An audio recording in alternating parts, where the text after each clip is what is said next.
Halo semuanya, selamat datang kembali di channel kita. Hari ini kita akan membahas topik yang super menarik, monastisisme dan peran biara dalam peradaban barat. Pernah nggak sih kalian membayangkan gimana rasanya meninggalkan semua kenyamanan hidup, memilih hidup sederhana, dan mengabdikan diri sepenuhnya untuk berdoa dan bekerja? Kedengarannya ekstrim ya? Tapi justru inilah yang membuat monastisisme begitu istimewa dan berpengaruh.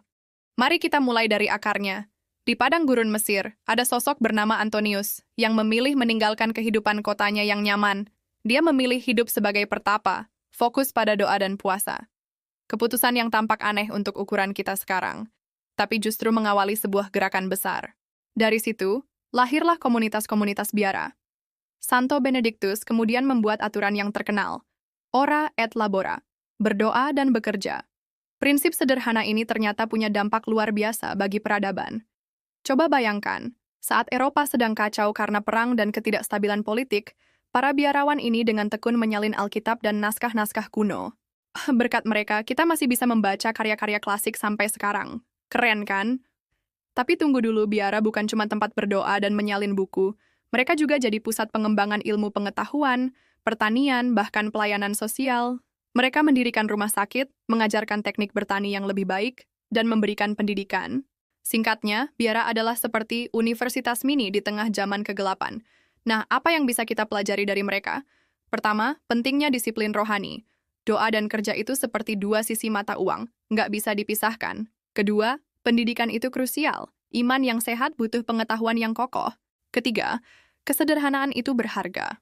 Di zaman yang serba instan dan konsumtif ini, kita perlu menghayati kembali makna hidup sederhana dalam Kristus. Tapi tentu saja, setiap gerakan punya kelemahannya. Monastisisme kadang terlalu menekankan pelarian dari dunia, padahal Yesus justru memanggil kita untuk menjadi terang di tengah dunia. Para reformator kemudian mengingatkan, setiap pekerjaan, kalau dilakukan dalam iman, adalah ibadah yang sejati kepada Allah. Jadi kesimpulannya, kita dipanggil untuk hidup disiplin dan sederhana, tapi tetap terlibat aktif dalam dunia. Bukan menghindar, tapi justru menghadirkan terang Kristus dalam kehidupan sehari-hari. Inilah esensi kekristenan yang alkitabiah, soli deo gloria, segala kemuliaan hanya bagi Allah. Bagaimana menurut kalian? Kalau ada biara modern seperti itu sekarang, tertarik nggak untuk bergabung? Share pendapat kalian di kolom komentar ya.